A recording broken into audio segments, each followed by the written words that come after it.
बिस्मिल्लाहिर्रहमानिर्रहीम। आज welcome students. आज जो मैं टॉपिक पढ़ाने लगी हूँ वो है बायो इनर्जेटिक्स। बायो इनर्जेटिक्स बायोलॉजी में एक ऐसा टॉपिक और एक ऐसा चैप्टर है जो कि स्टूडेंट्स को थोड़ा सा मुश्किल लगता है, क्योंकि इसके अंदर डिफरेंट पाथवेज आ जाते हैं, डिफरेंट साइकिल्स आ जाते हैं, Calvin cycle, glycolysis, fermentation and etcetera. So और इससे ना एक मज़े की बात है कि क्वेश्चंस भी एग्जाम्स में ज़्यादा आते हैं। अगर 5 मार्क्स का, 4 मार्क्स का ऑब्जेक्टिव, और ये ऐसा टॉपिक है जो अगर आपको भी समझ आ जाए तो जिसका माइटोसिस मियोसिस था उसकी तरह ये लेटर ऑन भी आपकी जान नहीं छोड़ेगा। सो इसको अभी बेसिक लेवल पे स्टडी कर लेते हैं हम लोग कि ये क्या है। अगर हम लोग बायो और इनर्जेटिक्स को स्प्लिट करें, ठीक है, टॉपिक को नेम से हम लोगों ने करना है कि टॉपिक का नेम ही आपको डिटेल बता देते कि इस चैप्टर में क्या है।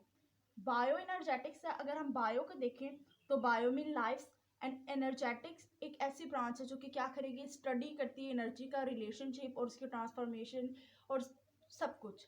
अब जब ये दोनों मिल गए हैं बायो एनर्जेटिक्स, तो ये क्या है कि एनर्जी का relationship and transformation with in living organisms. ठीक है, कोई भी लिविंग ऑर्गेनिज्म है उसके अंदर क्या चेंजेस आ रही है एनर्जी में, क्या एनर्जी एटीपी मॉलिक्यूल्स किस तरह से डिग्रेड हो रहे हैं या रीयूज हो रहे हैं एक्सेट्रा।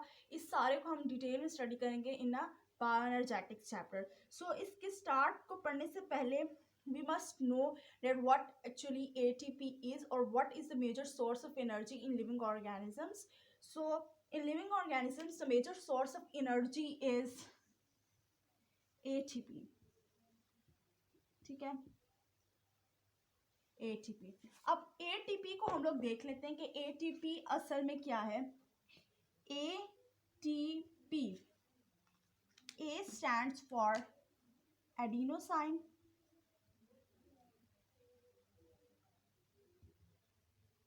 ट्राइफॉस्फेट।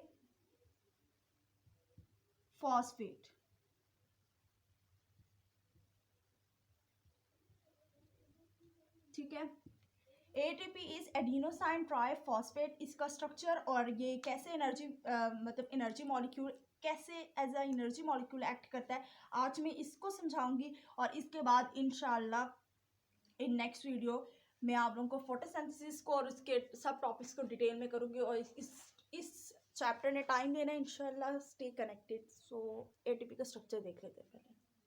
अब ना इस ATP के स्ट्रक्चर को देख लेते हैं।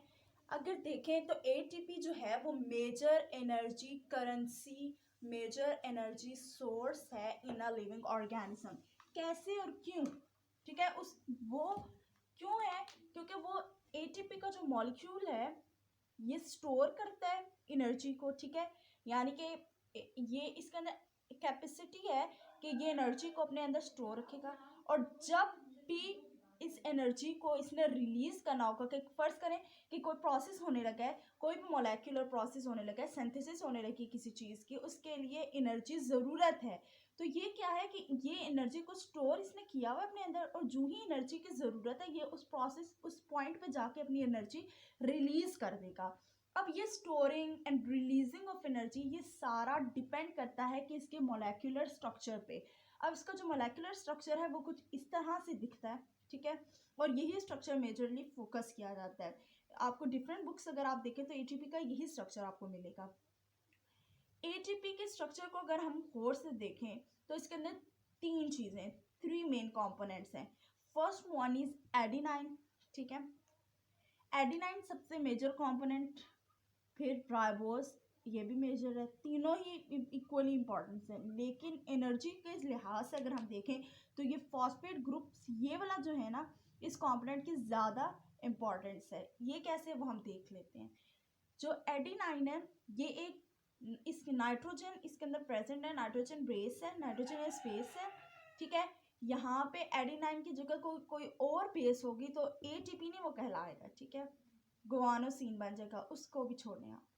ATP के लिए यहाँ पे बेस हर हाल में डबल रिंग 1 and 2 रिंग्स वाली बेस है एडिनाइन। ठीक हो गया, एक 5 कार्बन, ये जो सारे पॉइंट्स हैं ये इंडिकेट करें कार्बन को, 1 2 3 4 5 कार्बन क्या है, राइबोस, ये एक शुगर है।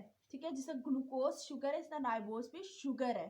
और 3 फॉस्फेट ग्रुप्स इसके साथ अटैच होते हैं।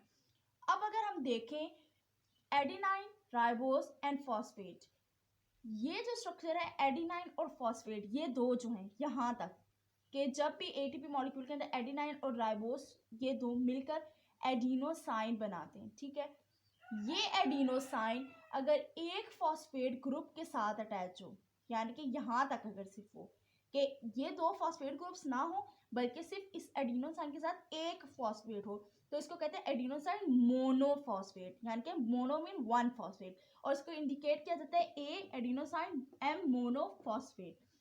अगर इसी एडिनोसाइन के स्ट्रक्चर के साथ एक फॉस्फेट भी हो लेकिन साथ एक और फॉस्फेट अटैच हो, इस तरह यहाँ पर ये, तो इसको भी बोला जाता है एडिनोसाइन, ठीक है। ये एडिनोसाइन 1,2 डाइफॉस्फेट, और इसको लिखा जाता है एडीबी, एडिनोसाइन डाइफॉस्फेट। अगर ये पूरे का पूरा स्ट्रक्चर हो एडिनोसाइन विथ 3 फॉस्फेट ग्रुप्स, तो इस फाइनल स्ट्रक्चर को बोला जाता है एडिनोसाइन ट्राई 1,2,3 ट्राइफॉस्फेट एटीपी, जो कि हमें रिक्वायर है।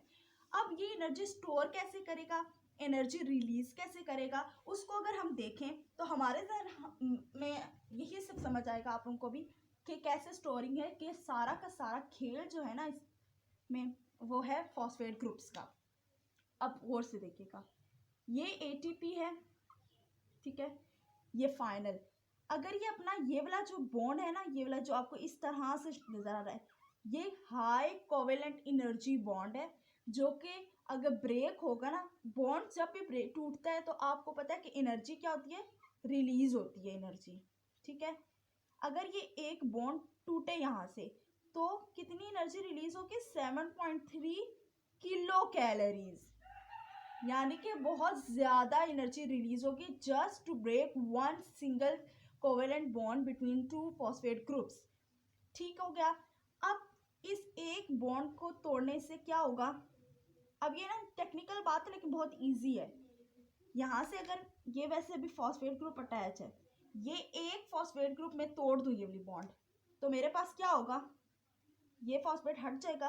अब ये क्या बन गया, एडिनोसाइन डाइफॉस्फेट ना, तो एटीपी का जब स्ट्रक्चर में से एक फॉस्फेट ग्रुप, सिर्फ एक फॉस्फेट रिलीज हो गया है, तो एडीपी बनेगा, और साथ ही साथ कितनी एनर्जी रिलीज हुई है, 7.3 किलो कैलोरीज। अब आप लोग देख रहे हैं कि एनर्जी कितनी ज़्यादा रिलीज हुई है, ठीक है। अब इसी तरह अगर एडीबी बन गया मेरे पास, ठीक है, ये एडीबी बन गया मेरे पास, एडीबी के अंदर वापस कैपेसिटी है कि इसके अंदर वापस वाटर मॉलिक्यूल ऐड हो, तो इसका ये वाला बॉन्ड टूट जाएगा, ठीक है। मैं तोड़ देती हूँ इस बॉन्ड को भी, मिटा देती हूँ, मीन ये टूट गया, तो क्या पीछे बच गया, एडीबी में से एक फॉस्फेट वापस निकल गया, फॉस्फेट निकल गया, तो पीछे एडिनोसाइन 1 मोनोफॉस्फेट बच गया, ठीक है। इस केस में वापस 7.3 किलो कैलोरीज रिलीज हो जाएगी।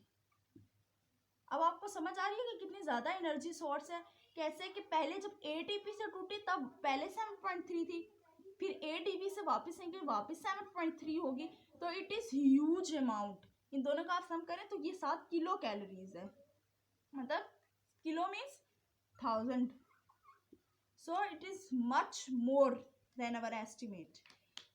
अब ये तो हो गया बात की एनर्जी कैसे ये रिलीज करेगा, ठीक है, ये रिलीज वाला हो गया ना। अब इसको एनर्जी इसने रिलीज तो कर दी है, लेकिन अब ये वापस से अपने पास स्टोर करना चाह रहा है।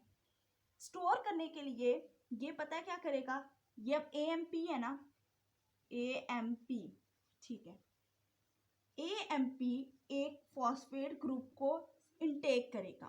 कोई भी फॉस्फेट ग्रुप मीडिया के अंदर, सॉल्यूशन के अंदर या सेल के अंदर पड़ा हुआ है, ये फॉस्फेट ग्रुप इसके साथ बॉन्ड बना लेगा वापस से ऐसे, तो ये फॉस्फेट ग्रुप क्या है, एज अ एनर्जी रिजर्वायर, तो इसके पास एनर्जी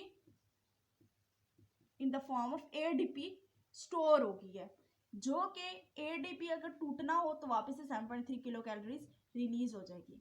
इसी तरह इस एटीपी के अंदर वापस अगर एक फॉस्फेट ग्रुप अटैच हो ऐसे, तो ये वापस फाइनल एटीपी में भी कन्वर्ट होने का कैपेबल है।